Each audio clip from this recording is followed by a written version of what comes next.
सर्वधर्मस्थापकस्त्वं सर्वधर्मस्वरूपकः आचार्याणां महाचार्यो रामकृष्णाय ते नमः। ॐ जयन्ती मंगलाकाली भद्रकाली कपालिनी दुर्गा शिवशमाधात्री स्वाहा स्वधा नमोस्तुते। Sisters and brothers, this is the second day of 10 days of Navaratri, as Maharaj pointed out yesterday. Some of you will be observing these first 3 days in honor of Mother Kali, and I see recently that people are getting very feverish about the 9 forms of Mother Durga. And today is the day that is dedicated to Brahmacharini. Brahmacharini, the frightening picture, while to others it is a very loving picture.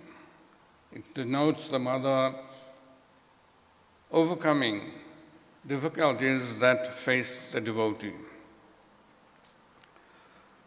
This light is terribly bad here. We see her with a skirt of severed arms, and we see her with a necklace of severed heads. Again, a very frightening sight. And yet we adore her and we worship her. Now, why or how did she get the name Kali? In Sanskrit, the word Kala stands for dark, and also it stands for time.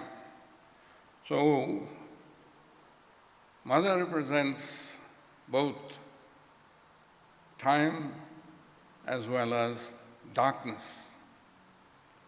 Darkness, present, past, and future. How so? Her body represents the darkness that we are experiencing presently in our lives, some of us, or most of us.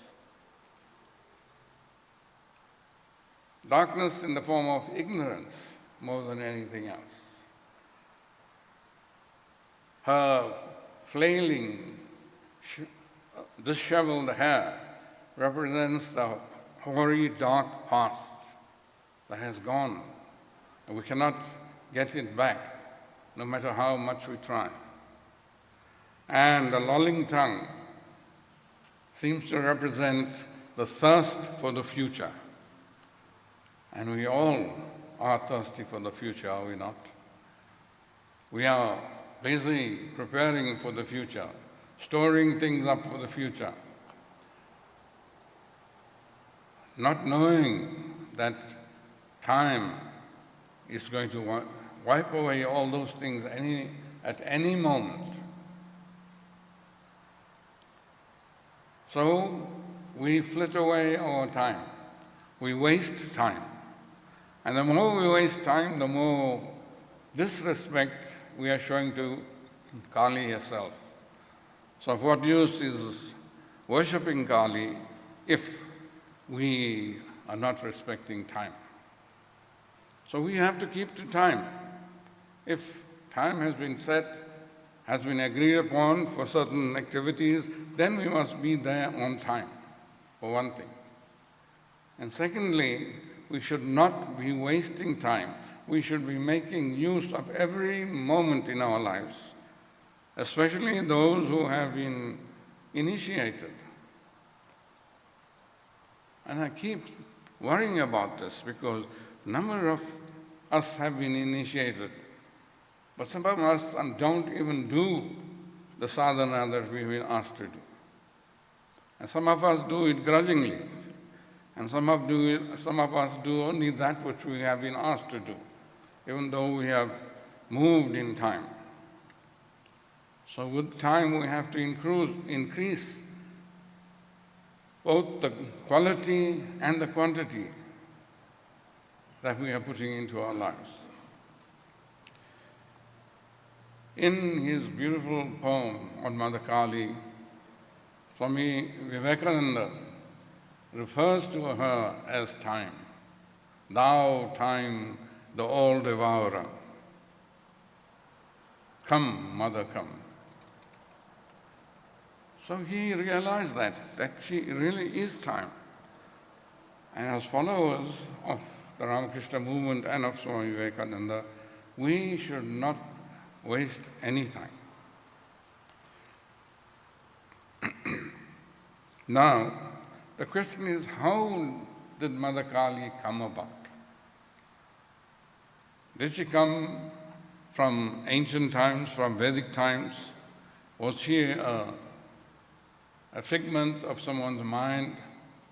Was she brought into play during the Puranic period? If we look at the Veda, we find no mention at all of Mother Kali. But we do find goddesses, some of whom exhibit some of the qualities of Mother Kali. For example, there is Nriti. Now Nriti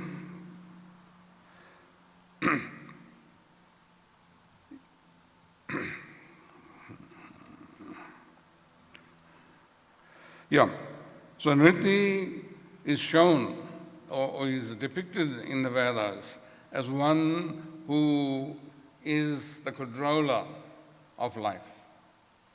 Then there is Aditi, who is the mother of the gods. And then there are other deities as well. Ushas, representing the morning, which is time, again, representing time. So it is believed by some that taking all these qualities from these Vedic deities, this Mother Kali was formulated, if you want to call that, in the minds of the great sages. Now, Mother Kali, makes her debut then in the Devi Mahatmya. This is the first time in any scripture of Hinduism that she is mentioned. As you know, Devi Mahatmyam is part of the Markandeya Purana. It forms 13 chapters of the Markandeya Purana. It is a story within a story that sage Medas relates to the king Surata and the Vaishya or the merchant Samadhi. And this story he in turn got from the Rishi Kraushataki, who in turn got it from Markandeya himself. So then one could say that this started during the period of the Puranas, because Markandeya Purana is one of the 108 Puranas that are there in Hinduism.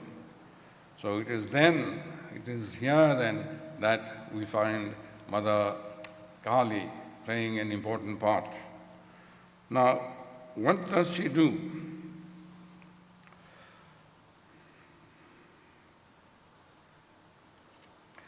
First of all, we come across a situation where a great asura, a very troublesome fellow by the name of Shumbha, sends his two generals, Chanda and Munda, to capture the Devi who was living on the mountain. So that is why she is also called Shailiputri, because she was from the mountain. So these two go and they try to bring her down. They were instructed that they must bring her down, holding her by the hair, drag her down all the way. Can you imagine then here now, asuras, bad people, trying to bring down a very benign beautiful, divine being dragged by the hair. So a battle ensues. But before that could even happen, this mother, Ambika, became so angry that she was being faced, she had to face these two demons. That from her shoulder rose this dark form, which was Kali. And it was she who was instrumental in defeating both Chanda and Munda. She severed their heads, and because of that, she was called Chamunda by Mother Ambika.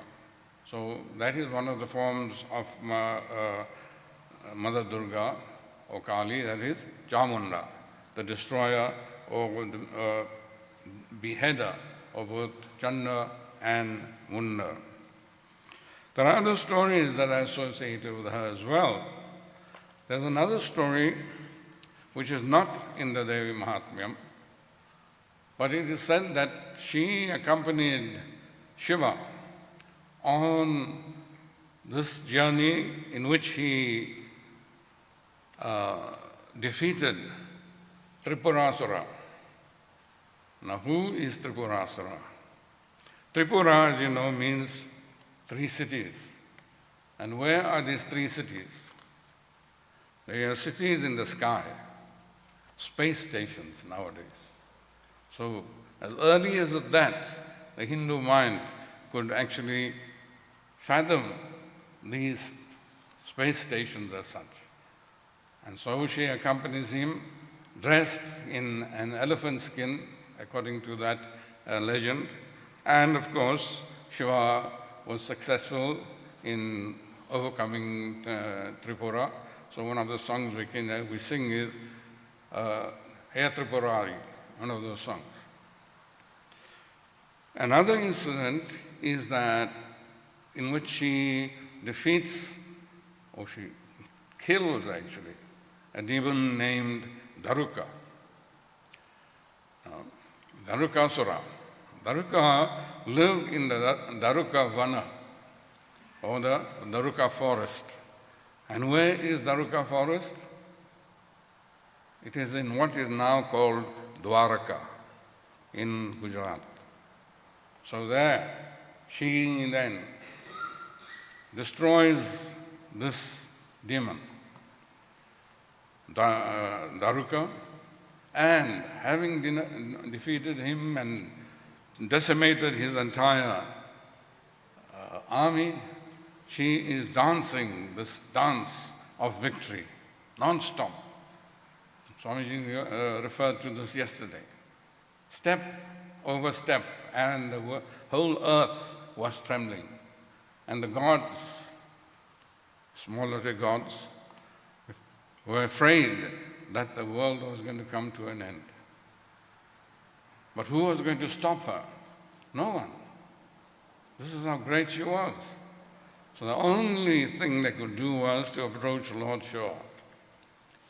And they pleaded to him, please do something.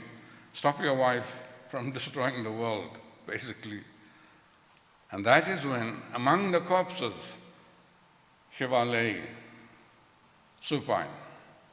And as she was dancing and came across his body, she suddenly realized that she had stepped on the body of her husband.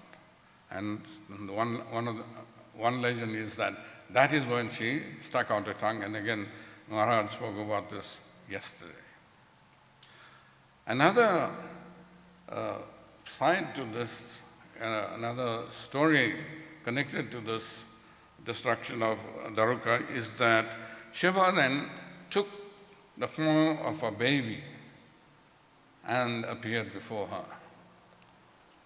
And she was so enamored by this baby that she took the baby, immediately stopped all her dancing and began to suckle that baby. And that is how this dance of victory came to an end.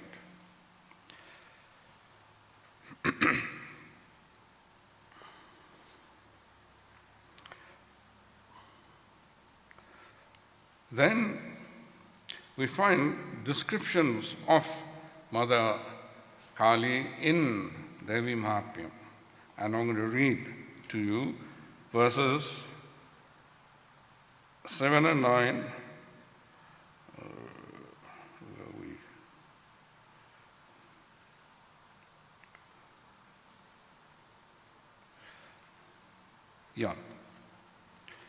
Verses 7 to 9 of Devi Mahatmyam, chapter 7. Bearing the strange skull-tipped shaft. So her trident actually, Mother Kali's trident has a skull on the top, not the 3 points as we know, right? Decorated with a garland of skulls, clad in a tiger skin, very appalling, owing to her emaciated flesh, with gaping mouth, fearful with her tongue lolling out, having deep sunk reddish eyes, and filling the regions of the sky with her roars, and falling upon impetuously and slaughtering the great asuras in that army. She devoured these hosts of the tribes of the Devas. Now, one explanation of this, where she destroys these asuras, is that she just goes on crushing whatever comes into her sight. Chariots, elephants, horses, asuras, all of them go into her mouth. They're symbolizing that time stands for nothing. It doesn't discriminate. Here she was crushing these things. And the crushing was so loud that it rent the heavens. That is one explanation, one thing about her. The other one is here.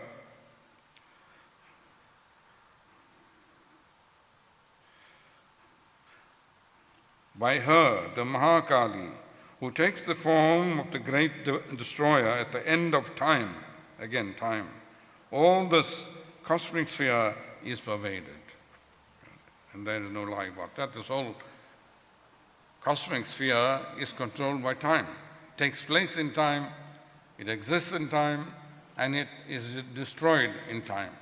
And in time, it will come back to its normal form. By her, the Mahakali, who takes the form of the great destroyer at the end of time, all the cosmic spheres are pervaded. She indeed takes the form of the great destroyer at the proper time. Here's an interesting thing. Things have to happen at the proper time. So if you do things out of time, then normally it will not, or they will not be successful. So as the old saying is, there's a time for everything. She, the unborn, indeed becomes a creation at the time proper for a creation. Again, time. She herself, the eternal being, sustains the beings as time. So this is the Mother Kali that we are supposed to be worshipping. This is the Mother Kali that we adore. But as I said previously, there's no adoration and no worship if we do not pay respect to her in the form of time. And in time, everything that we seek will come to us. Because it is said in the scripture that having surrendered to God in any form, then one gets what one desires in time. And one has his or her possessions preserved also in time. So if things are taken away from us, it is because it's not the time for us to have them. And if things are given to us, it is because it is the time for us to have it. So let us worship Mother Kali. Swami yesterday read that beautiful dhyana sloka to Mother Kali. And it is hoped that throughout this period of worship of Mother Kali, we remember her as such and bear in mind that she is everything. That we were created in her, we were created by her, we are living in her, and we will finally go back to her. Om Sri Ram Krishna.